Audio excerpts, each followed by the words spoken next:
Hi all, welcome to food for all. இன்றைக்கி நம்ம சேனலில் என்ன ரெசிபின்னு பார்த்துடலாமா? ரொம்பவே டேஸ்டியாக குயிக்காக பண்ணக்கூடிய கத்திரிக்காய் கடைசல் தான் பார்க்க போகிறோம். வாங்க எப்படி பண்ணுறதுன்னு பார்க்கலாம்.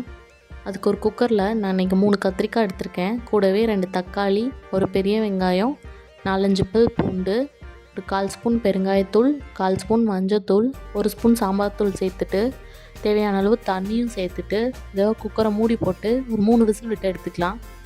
இது ஒரு 3 பேருக்கான அளவு. நீங்கள் எக்ஸ்ட்ரா வைக்க போகிறீங்கன்னா அளவை கூட்டிக்கலாம். இப்போது தேவையான அளவு உப்பு சேர்த்துட்டு ஒரு மத்து இல்லை ஸ்மாஷர் வச்சு நல்லா கடைஞ்சி எடுத்துக்கலாம். இதுக்கு கொத்தமல்லி இலை தூவிட்டு ஒரு தாளிப்பு கொடுத்துடலாம்.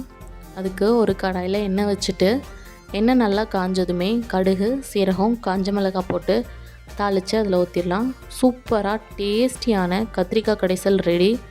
எப்போதும் சட்னி சாம்பார் வைக்கிறதுக்கு பதிலாக டிஃப்ரெண்ட்டாக ஒரு முறை இதை ட்ரை பண்ணி பாருங்கள். சூடான இட்லி, மொறு தோசை கூட இது ரொம்ப சூப்பரான காம்பினேஷனாக இருக்கும். ட்ரை பண்ணி பார்த்துட்டு எப்படி இருந்துச்சுன்னு சொல்லுங்கள். தேங்க்யூ.